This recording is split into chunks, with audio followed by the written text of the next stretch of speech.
Buenas noches mis hermanos, Dios les bendiga. Es para mí un placer una vez más estar con ustedes en esta hora, compartiendo un tema que me parece que es importante a consecuencia de toda la mortandad que está viviendo el mundo y también nuestro país y nuestra ciudad. Y que de alguna manera yo veo que esto se está agravando y se está extendiendo en cuanto a la muerte, digo, que aún está alcanzando a muchos de nuestras familias. Pero aunque la palabra de Dios dice que está establecida para los hombres, que mueran una sola vez y después de esto el juicio, quiere decir entonces que todos en algún momento vamos a morir y esa es una realidad que debemos aceptarla. Alguien decía alguna vez que la muerte es más segura que la tenga usted aún con mayor certeza que sacarse la lotería. O sea, es algo que lo tenemos realmente como una certeza. No hay nadie quien se escape de morir. Todos vamos alguna vez a morir de alguna cosa.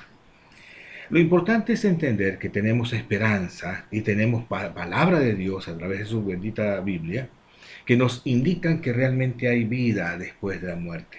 Y eso es lo que quiero en esta noche compartir con usted, el tema vida después de la muerte. ¿Ok? Déjeme partir por un asunto particular.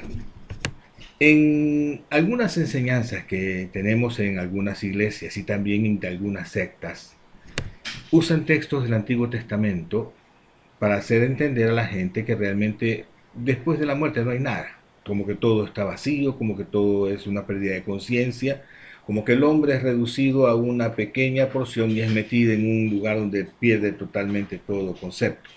Y obviamente se basan en conceptos que dice el libro de Salmos en el capítulo 6, 5. Vamos a mirar por favor si es tan amable. El libro de Salmos capítulo 6, 5 dice así: porque en la muerte no hay memoria de ti. En el Seol, ¿quién te alabará? Ahora, obviamente es preocupante cuando leemos este salmo y nos ratifica o nos dice que realmente el concepto que se maneja sería ese, que en la muerte o en el sepulcro no hay conciencia, no hay forma de alabar, no hay forma de hablar con Dios. O sea, una total inconsciencia. Y cuando pensamos en ese concepto que aparece en el libro de Salmos, realmente para muchos nos resulta angustiante. Pero quiero decirles una cosa, escúcheme bien. Cuando estamos interpretando la Biblia, debemos entender que hay cosas que se han dicho en el Antiguo Testamento, escúcheme bien, que no tienen validez ni vigencia en el Nuevo Testamento. Pongo ejemplos. En el caso de los sacrificios en el Antiguo Testamento, en el libro de Éxodo, capítulo 29, 18, decía Dios de una manera particular así. Mire usted, por favor. Éxodo, capítulo 29, 18. Mire usted.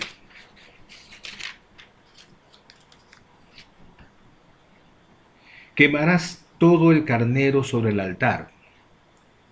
Es holocausto de olor grato para Jehová, es ofrenda quemada a Jehová. O sea, esto es lo que Dios establecía, según la ley, que debía hacerse.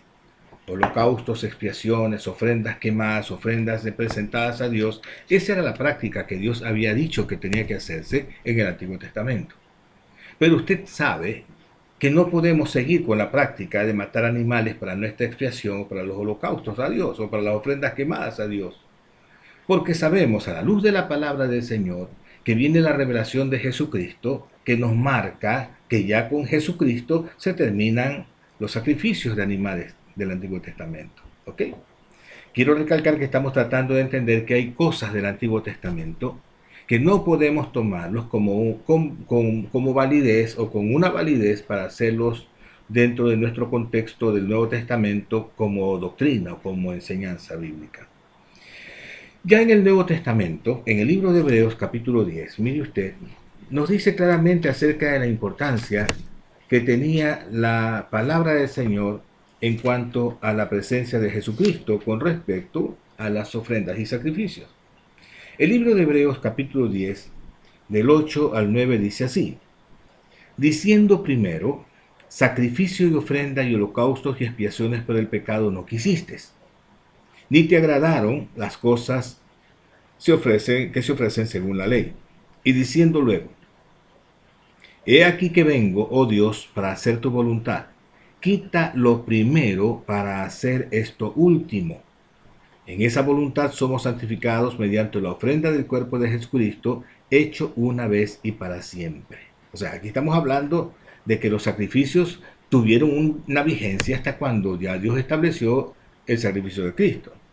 Dice verso 11, y ciertamente todo sacerdote está día tras día ministrando y ofreciendo muchas veces los mismos sacrificios que nunca pueden quitar los pecados.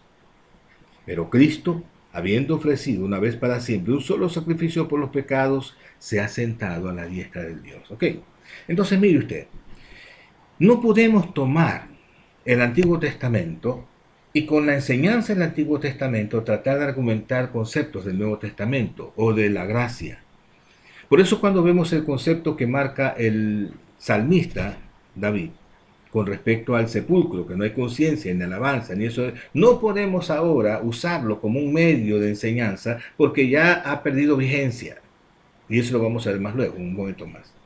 Estamos mirando entonces que hay algunas cosas del Antiguo Testamento que han perdido vigencia porque obviamente el Nuevo Testamento los invalida. Y eso debemos entender.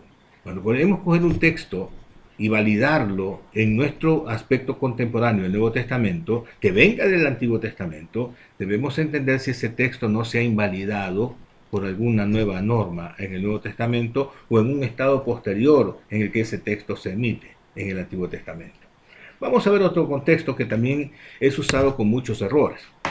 El asunto de las maldiciones. Serás maldito hasta la cuarta generación. Y obviamente eso lo dice Dios en el Antiguo Testamento.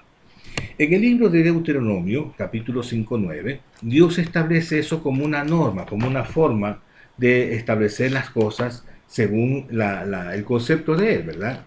Deuteronomio, capítulo 5, verso 9.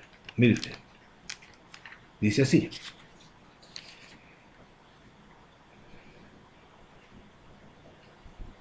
No te inclinarás a ellas, habla de las esculturas y de los ídolos, no te inclinarás a ellas ni las servirás, porque yo soy Jehová tu Dios, fuerte, celoso, que visito la maldad de los padres sobre los hijos hasta la tercera y cuarta generación de los que me aborrecen. O sea, aquí podemos decir, bueno, Dios estableció que iba a maldecir hasta la cuarta generación.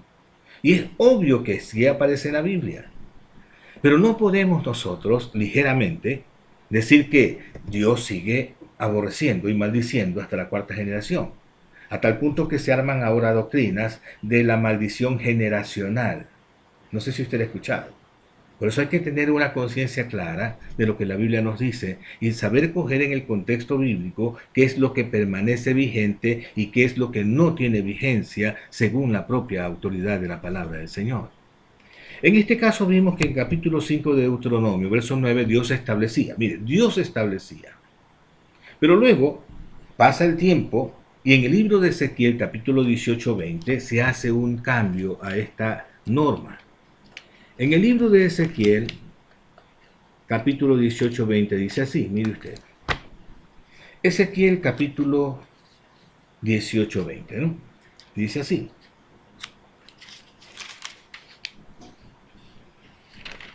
Si usted puede leer todo el capítulo 18, es interesante porque habla de todo eso y el contexto es el alma que pecare, esa morirá. Dice capítulo 19 de Ezequiel 18:20 así. El alma que pecare, esa morirá. El Hijo no llevará el pecado del Padre, ni el Padre llevará el pecado del Hijo. La justicia del justo será sobre él y la impiedad del impío será sobre él. Ya no se puede aplicar entonces lo que se decía que hasta la cuarta generación, ¿no le parece? Ahora viene un cambio en el libro de Ezequiel que dice, no, el alma que pecare, esa morirá. No podemos entonces venir nuevamente con este concepto del Antiguo Testamento que ya se invalida aquí en el libro de Ezequiel, a decir que hay maldiciones generacionales, que Dios ha maldecido hasta la cuarta generación. Eso lo hizo en un momento, claro que sí, pero ya ahora cambió Dios. Ahora ya Dios modificó este concepto. Por eso digo, lea todo el capítulo 18 del libro de Ezequiel y va a darse cuenta con abundancia de razones que Dios lo degrada. Y obviamente también, conociendo el caso de Jesús, él va un paso más adelante.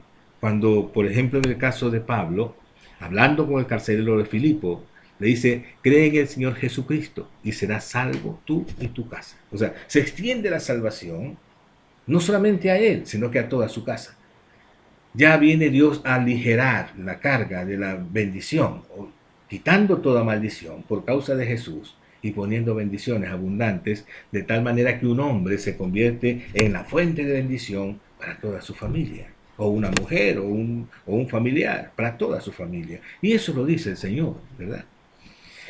Esto obviamente nos marca una vez más que es un error coger textos del Antiguo Testamento y manejarlos con un criterio de que así debe ser la doctrina en este tiempo o en algún caso en particular, como por ejemplo el caso de la muerte. ¿Okay? Luego de eso, debemos entender entonces que cuando vamos a coger un texto bíblico, debemos contextualizar y entender qué está pasando en ese texto. ¿Okay? No podemos coger al arbitrio ni argumentar esto ni lo otro, porque una vez que ese texto tiene una contrapartida en el Nuevo Testamento o posterior a esa revelación que lo declara, queda invalidado lo que está diciendo ese texto. ¿Okay? Eso debemos entender bien cuando vamos a hacer un estudio bíblico serio de la palabra del Señor. Ahora, ¿hay vida después de la muerte? Ahora, no es una pregunta la que estoy haciendo. Es una expresión de júbilo y de gozo, una verdad absoluta que la manifestamos. Hay vida después de la muerte. Porque la Biblia nos abunda en detalles con respecto a esta realidad. Detalles que no nacen de un texto flojo o de un texto que hay que interpretarlo con mucha curiosidad. No, detalles muy trascendentes en la palabra del Señor, que realmente nos declaran esta verdad. Y esta es la verdad a la cual nosotros debemos aferrarnos. Mire usted, estamos en un tiempo muy particular, muy difícil. Está el coronavirus. Yo pienso en algún momento que lo que está pasando con nosotros y el coronavirus, estoy para ahora mismo en una noche, ya cerca de la medianoche, 11:40, y pienso que ese sentimiento que está ahora dando vuelta en el mundo era el sentimiento que tenían los israelitas cuando el ángel de la muerte circulaba afuera de ellos, tocando las casas donde no había la sangre marcada en el dintel de la puerta. Oiga, créame, el ángel de la muerte está rondando el mundo, llevándose miles de almas en este mismo momento. Es terrible. No solamente en el mundo lejano, estamos hablando de nuestros barrios, de nuestras comunidades, nuestras familias, conocidos, amigos. Y esta situación puede producirnos una nostalgia, un temor o un... ¿no le parece? Pero realmente cuando nosotros habitamos en la promesa del Señor, cuando nosotros habitamos en lo que la palabra de Dios nos dice con abundancia de detalles, perdemos totalmente el miedo a lo que es la muerte. Déjeme contarle una anécdota. He trabajado por muchos años en las iglesias, ¿verdad? He sido pastor por muchos años. Y he tenido dentro de la congregación a muchas personas que han sido de mayor edad, de alta edad. Y obviamente como un hombre de Dios, yo entiendo que cuando uno ya va para mayor edad, corre más riesgos de morir en cualquier momento. Entonces la tarea pastoral es de preparar esas almas para el encuentro con el Señor. Y así pues en algún momento cogía a los mayorcitos de la iglesia y los llevaba a la oficina a conversar, ¿verdad? Y les decía, hermanito fulano, hermanita fulana, ¿qué piensas de la muerte? ¿Tienes temor de la muerte? ¿Tienes todavía miedo a la muerte o ya no le tienes miedo a la muerte? Y en esa conversación íntima, privada, amena, ¿no? Muy franca, muchos de ellos me decían, pastor, sí tengo miedo a la muerte. Pastor, créame que para mí, yo no quiero pensar en la muerte porque para mí la cosa es muy seria. Y entonces yo trataba, como pastor, de ayudarle a entender las verdades que voy a compartir con usted. Y le cuento que muchas veces no los podía convencer porque ellos tenían muy acentuado ese concepto del temor a la muerte en su vida, por muchas razones. Pero obviamente no descuidaba eso que había marcado en la vida de esta persona y que yo debía como pastor ayudarle a entender que no era así o no debía ser así. A los 2 años que conversaba con la persona a que me referí, enfermó gravemente. Hubo un tumor maligno en su cuerpo. El hijito tomó decisiones porque era médico de operarlo o no operarlo, consultó, conversó conmigo como parte de una consejería. Y quedamos en que era bueno operarlo si tenía expectativa unos 3 años de vida. Obviamente la operación corría sus riesgos. Pero el hijo dijo, está bien, pastor, yo quiero asumir esos riesgos. No dije, está bien, hija, tu decisión. En todo caso, yo pienso que sea lo que sea el resultado, tú debes estar tranquilo porque trataste de hacer lo mejor. No es fácil para un médico, hijo de alguien, operar a alguien y que tenga que ver luego con que esa operación tuvo algún efecto secundario. Que resulta que lo operaron. Orábamos a Dios para que las cosas no se compliquen y obviamente se complicaron un poquito. Hubo un coágulo de sangre que se formó en alguna arteria y provocó una ligera trombosis a nivel cerebral. Gracias a Dios no fue grave. Superó la prueba después de una semana haber estado en cuidados intensivos en una institución hospitalaria. Cuando él salió, obviamente yo lo iba a visitar en UCI que estaba en algún momento, luego fui a su casa y volví a preguntarle el asunto de la muerte. Le digo, hermano, ¿tienes miedo a la muerte? Ahora, yo sabía que él iba a morir. No porque Dios me lo había dicho, nada, no, sino que ya había habido un resultado de la biopsia que habían hecho, que él había tenido un cáncer maligno y terminal. No le habían dicho todavía a él. Y él me dice, pastor, me coge de la mano. Él en su cama, él en su dormitorio, me coge de la mano y dice, pastor, no le tengo miedo a la muerte. Ya no le tengo miedo a la muerte. Y yo me reí, le dije, ¿por qué? Si tú hace 2 años tenías miedo a la muerte. El pastor dice, no, ya no tengo miedo a la muerte. Ya Dios me ha puesto en mí confianza para poder enfrentarme a la muerte. No tengo miedo, antes quisiera irme con el Señor. Y entonces cuando yo vi esa actitud en esta persona, que no ha sido la única, he visto muchos casos, casi 10 casos en toda mi vida pastoral, yo me doy cuenta de que realmente Dios es el que te pone una convicción especial en tu corazón para que puedas vencer ese temor a la muerte. La muerte no tiene poder sobre nosotros, porque Cristo Jesús la venció en el Calvario. Amén. Ahora, mira, déjame explicarte bíblicamente algunas cosas. En primer lugar, aparece en el libro de Lucas, capítulo 16, una enseñanza que dejó Jesucristo que tiene que ver con una parábola conocida como la parábola del rico y Lázaro. Ahora, una parábola es una historia que se cuenta de hechos conocidos para hacer entender hechos desconocidos. O sea, ese es el concepto de la parábola. Marcarnos o enseñarnos hechos conocidos con eventos desconocidos. Jesús usó mucho de las parábolas para enseñarnos con hechos conocidos como son los hechos desconocidos. Por ejemplo, decía, la perla de gran precio es como el cielo, como la salvación, etc. O sea, ponía ejemplos de ese tipo para que podamos entender con hechos conocidos las cosas desconocidas del cielo y de la gloria de los cielos para nosotros. Entonces, esta es una parábola. Algunos críticos de una secta muy conocida dicen que este es un cuento. Y tómalo tú como cuento. Está bien, no hay problema, es un cuento. Un cuento bonito. ¿Ok? Y tú sabes lo que dice la parábola del rico y Lázaro, ¿verdad? Que había un hombre pobre que vivía a la puerta de un hombre rico que hacía fiestas todos los días. Un hombre muy poderoso. Y este hombre pobre, que se llamaba Lázaro, anhelaba saciarse las migajas que caían de la mesa de este hombre. Y yo creo que ni eso podía tener. Pero resulta algo interesante, ¿verdad? Que va a sucedernos a todos algún día, lo que te decía hace un momento. Vamos a morir, todos vamos a morir. Y murió el rico, y murió Lázaro también. Y resulta que la Biblia, en el capítulo 16 de Lucas, cuando Jesús marca esta historia, dice que en el verso 22, aconteció que murió el mendigo. Estamos hablando Lucas 16, 22. Aconteció que murió el mendigo y fue llevado por los ángeles. Nota tú, no vino la muerte, no vino ningún ser espectral ni espeluznante a ver a este hombre, sino que vinieron ángeles de Dios. Y fue llevado por los ángeles al seno de Abraham. Dice el texto, y también el rico murió y fue sepultado. ¿Ok? Aquí entonces se define una situación. La muerte ocurre para ricos y para pobres. Mira, ahora mismo el coronavirus está afectando a mucha gente importante del mundo como a mucha gente pobre del mundo. Da mucho dolor y mucho quebranto de ver a los indocumentados, a los desposeídos, a los pobres, a la gente de calle que está realmente expuesta sin ningún tipo de protección a este virus nefasto.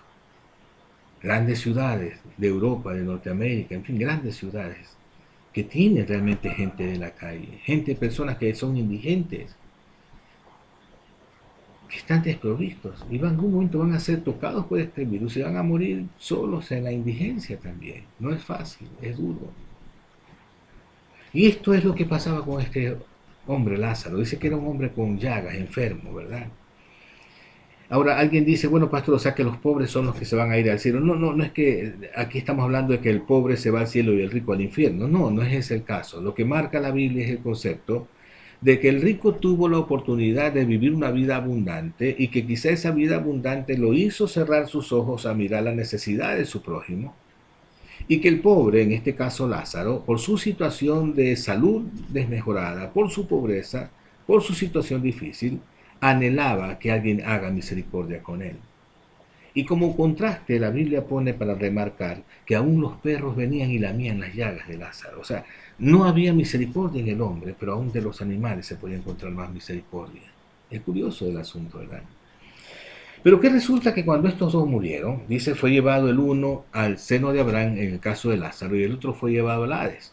Se entiende que el Hades es una palabra que tiene que ver sinónima con el Seol, y la palabra Hades es una palabra que tiene que ver con el griego, y el Seol tiene que ver con el hebreo. Es lo mismo, es el mismo lugar, y pudiéramos decir que es el lugar donde están los muertos. Los muertos sin Cristo, se entiende. O sea, es el lugar donde la muerte tiene a sus muertos. Hablando de la muerte como el personaje nefasto del poder que le quitó Cristo a la muerte, era y es la que tiene a cargo el control del Hades y del Seol, ¿verdad? Decíamos que Hades es en griego y Seol en hebreo, y tiene que ver con lo mismo, el lugar donde la muerte tiene a sus muertos. Y obviamente se entiende, son muertos sin salvación, sin Cristo. Cuando Cristo murió, vino a quitarle a la muerte el poder que tenía de confinar al ser humano al Hades o al Seol. Porque entonces el ser humano tuvo la llave de la decisión de decir o Cristo o sin Cristo. Con Cristo me voy a un lugar especial. Sin Cristo, la muerte tiene potestad sobre mí y me lleva al Hades o al Seol. Lázaro, ¿por qué fue llevado al seno de Abraham? Decíamos que no es que porque era pobre fue salvo y el rico por ser rico fue condenado. No, no, no. Más bien pienso que Lázaro tuvo que haber tenido en su trayectoria de enfermedad, de miseria y de dolor un acercamiento más a Dios. Dice la palabra de Dios que los pobres son ricos en fe. ¿Por qué? Porque tú, siendo pobre, tú no sabes qué vas a comer mañana. Y desde esta noche estás clamando a Dios: Señor, ten misericordia. Permite que mañana tenga comidita. Señor, ten misericordia. Permite que mañana venga una bendición. O sea, siempre la necesidad del hombre, la pobreza del hombre, acerca más a Dios en su clamor. Porque ¿a quién puede acudir? ¿A quién va a acudir? ¿Quién vendrá en su socorro? Solo Dios. Entonces, mira, es posible entonces que esto hizo que Lázaro tenga esa gracia especial del Señor para ser llevado a este sitio que se conoce como el seno de Abraham. Y resulta que este seno de Abraham es un lugar de descanso, de solaz, de esparcimiento, de después de la muerte haya una tranquilidad, ¿verdad? Una vida agradable. Y quiero recordarte, estamos leyendo una parábola. No estoy diciéndote que es una enseñanza categórica todavía. No, no, dejémoslos en la parábola que Jesús lo dijo. ¿Ok? Y dice que esta situación del hombre rico era tan difícil en el Hades, porque imagínate la muerte siendo un ser que otorga alojamiento, ¿cómo será de huésped, verdad? O sea, va a ser de hospedador, pero va a ser una cosa terrible tener a la muerte como hospedador tuyo, ¿no? Siendo tan perversa. Y entonces este rico estaba en tormento, dice, en una llama abrasadora, y levantó sus ojos y vio, dice, a Lázaro en el seno de Abraham. Y le dice: Padre Abraham, envía a Lázaro que moje la punta de su dedo en agua y lo ponga en mi lengua, porque me muero de dolor. Y entonces Abraham dice: mira, hijo, tú en tu tiempo tuviste bienes y Lázaro también males. Ahora estés consolado aquí y tú atormentado, porque no fuiste sabio. El hombre, estando en esa condición, dice, Padre Abraham, te ruego, envía a Lázaro. O sea, mira el asunto, ¿no? O sea, como que todavía tenía autoridad y derecho de ordenar. Me envía a Lázaro para que vaya a mi casa, porque tengo 5 hermanos y mi padre que no conocen de la realidad de este sitio. Y es curioso cuando Abraham le dice en el verso 31 del capítulo 16, mas Abraham le dijo, si no oyen a Moisés y a los profetas, tampoco se persuadirán aunque alguno se levantare de los muertos. Yo te pregunto, mi amigo, que de pronto vas a escuchar este tema en algún momento. Si realmente alguien se levanta de los muertos, ¿tú creerías realmente que hay un sitio terrible de condenación de los muertos? ¿O hay un sitio precioso donde Dios galardona a los muertos que mueren en el Señor Jesucristo? ¿Crees tú que te convencería si alguien se levantara de los muertos y diría, esto es una realidad? Quiero decirte una verdad. Escúchame bien. Hace 2000 años, Jesucristo murió en una cruz del Calvario. Vamos a recordar dentro de pocos días esa muerte dolorosa. Él murió en una cruz del Calvario por salvarnos a ti y a mí de la condenación a la que éramos condenados y dirigidos. Jesús entregó su vida por nosotros. Y dice la Biblia, Él murió y resucitó al tercer día. Todos los años de tu vida que has tenido conciencia, has celebrado lo que es la Pascua, la resurrección de Jesús. Mira, sí hubo un hombre que resucitó de los muertos. Se llama Jesús. Y yo te pregunto, ¿tú has creído? ¿Tú has podido creer? Bien le decía Abraham, no se persuadirán, aunque alguno se levantare de los muertos. Y eso es un dolor tremendo que todavía gravita en muchas personas, que a pesar de que venga Jesucristo resucitado, no se persuaden de que realmente hay vida después de la muerte y que Él venció la muerte con poder y autoridad. Hermano, que resulta que hasta aquí queda la parábola, ¿verdad? Y como te dije, si fuera una parábola aislada en la Biblia, donde solo Jesús menciona esto y queda como un lindo cuento, deberíamos decir, bueno, es razonable, como que no tiene mucha contundencia literaria a la luz de la Biblia como para establecerla como un principio doctrinal. Pero mira tú el asunto, que esto de la existencia de este sitio de descanso, donde van los muertos en Jesucristo, y este sitio de tormento, donde no van los muertos en Cristo, que se llama el Hades o Seol, son una realidad, porque hay vida después de la muerte. En el libro de Lucas, seguimos con el libro de Lucas, en el capítulo, déjame un poquito más adelante, 23, aparece un hecho interesante, mira. Capítulo 23 del libro de Lucas, verso 39, 23, 39 al 42, al 43, dice así.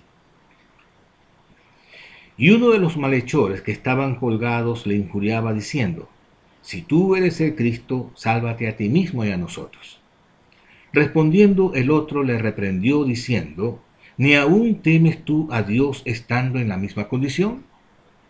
Nosotros a la verdad justamente padecemos, porque recibimos lo que merecieron nuestros hechos, mas éste ningún mal hizo. Y dijo a Jesús, acuérdate de mí cuando vengas en tu reino. Entonces Jesús le dijo, de cierto te digo, que hoy estarás conmigo en el paraíso. Oye, cuando Jesús dice algo, con esta reiteración, de cierto te digo, póngale atención porque hay algo muy grande que él va a decir, muy grande que él va a decir. ¿Y qué era lo grande que iba a decir Jesús? Que no es un cuento Lucas 16, que no es un cuento la parábola del rico y Lázaro, que no es un cuento el seno de Abraham, que hay un paraíso. De cierto te digo, hoy estarás conmigo en el paraíso. Y entonces aquí, bíblicamente, la cosa adquiere un matiz diferente. Hay vida después de la muerte. Ese hombre creyó. Era un pecador, peor que nosotros quizá. Pero él pudo entender que solo Jesucristo daba la salvación y la vida eterna. y que hay vida después de la muerte. Hay esperanza para el hombre, porque para eso vino Jesús, para romper el poder de la muerte que oprimía y rompía al hombre en toda su existencia. Pero mira tú, no solamente lo reitera Cristo y lo revalida Cristo con respecto a este contexto que es tremendamente importante, hay un paraíso y Jesús se lo prometió a este hombre, sino que el apóstol Pablo en el libro de Segunda de Corintios capítulo 12 también tuvo esta misma experiencia. Mira, el apóstol Pablo es un hombre de Dios, un hombre connotado, un hombre que amaba mucho al Señor. Fue llevado, dice la Biblia, en un éxtasis espiritual, no sabe si en cuerpo o en espíritu, fue llevado, arrebatado, dice Pablo, a un lugar especial llamado el paraíso. Mira lo que dice. Segunda de Corintios, capítulo 12, verso 1 en adelante, dice así: ciertamente no me conviene gloriarme, pero vendré a las visiones y a las revelaciones del Señor. Conozco a un hombre en Cristo que hace 14 años, si en el cuerpo no lo sé, si fuera del cuerpo no lo sé, Dios lo sabe, fue arrebatado hasta el tercer cielo. Y conozco al tal hombre, si en el cuerpo o fuera del cuerpo no lo sé, Dios lo sabe, que fue arrebatado al paraíso. Repito, que fue arrebatado al paraíso, donde oyó palabras inefables que no les dado al hombre expresar.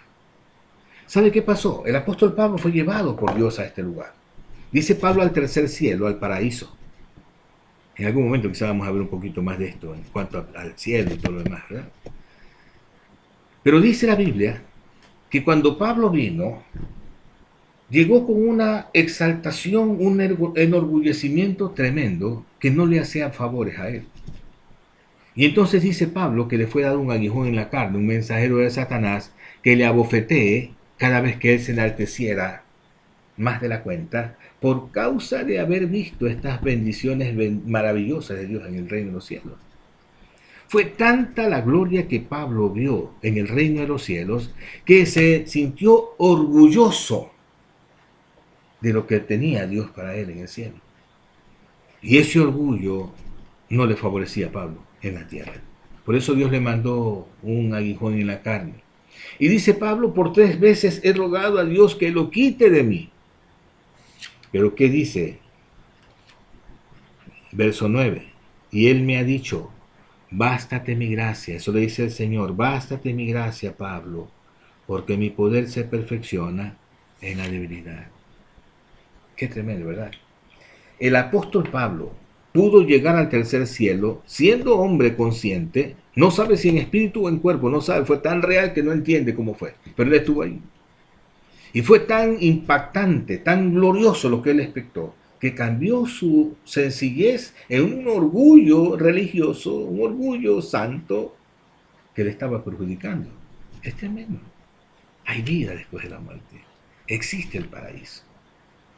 Y por último veamos pues el libro de Apocalipsis.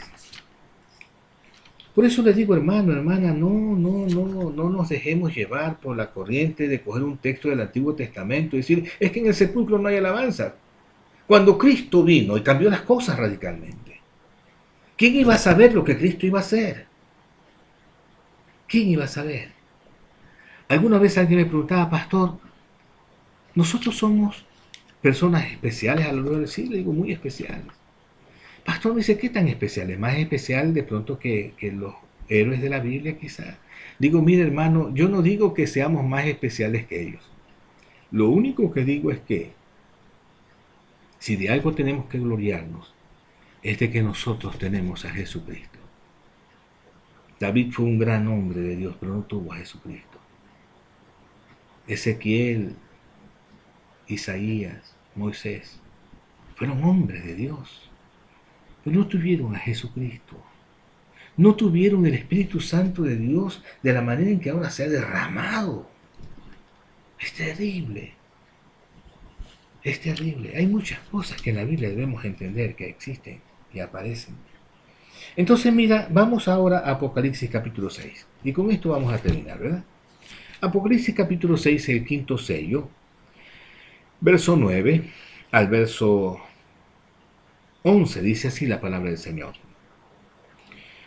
Cuando abrió el quinto sello, vi bajo el altar las almas de los que habían sido muertos por causa de la palabra de Dios y por el testimonio que tenían.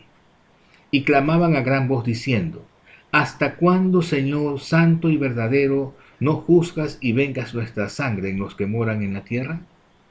Y se les dieron vestiduras blancas y se les dijo que descansasen todavía un poco de tiempo, hasta que se completara el número de sus consiervos y sus hermanos, que también habían de ser muertos como ellos. Vi bajo el altar las almas de los muertos por causa de la palabra de Dios. Oiga, en el templo que pastoreé por muchos años, teníamos debajo del altar el bautisterio.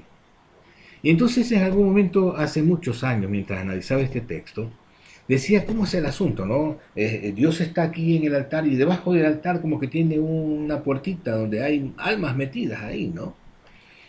Pero en eso el Espíritu Santo me dio entendimiento y recordé la parábola de rico y Lázaro. Cuando dice la Biblia que estando el rico en el Hades, alzó sus ojos y vio a Lázaro en el seno de Abraham. O sea, estaba en un plano bajo el rico y levanta sus ojos y ve a Lázaro en el seno de Abraham. Es la misma situación que aparece en este caso. Estaban bajo el altar de Dios, levantan los ojos, estaba Dios ahí y decían: Señor santo y verdadero, ¿hasta cuándo? O sea, había noción de tiempo. ¿Hasta cuándo vamos a tener que esperar? No era un reclamo, era un deseo, un anhelo. Señor, queremos estar contigo ya. Queremos reunirnos. Mira, es que una cosa es el paraíso, un lugar de descanso, donde ellos decían: descansen todavía un poco más, hasta que sus hermanos se completen el número, descansen un poco más. Pero el anhelo de ellos ya no era solo el paraíso, el anhelo de ellos era estar con Dios. Ya que las cosas se arreglen, ya podemos abrazar con Jesucristo, ya podemos beber el vino nuevo que Jesucristo nos prometió que iba a beber con nosotros en el tiempo de futuro. Por eso la oración del Padre Nuestro, cuando oramos el Padre Nuestro, dice: vénganos tu reino, vénganos tu reino. Padre, ya no queremos vivir separados de ti, vénganos tu reino. Acerquémonos, Padre. Yo sé que tú estás en mí, yo estoy en ti, pero Padre, no es lo mismo que yo te vea, que pueda tomar tu mano, Padre. Venga tu reino. Y Jesús decía: venga tu reino, pero no se haga mi voluntad, sino la tuya. Decíamos en una predica anterior acerca de los sellos: hermanos, estamos entrando al tiempo de la venida de Jesús y hay que prepararnos. También estamos en un asunto muy terrible con esta pandemia. Está cobrando muchas vidas.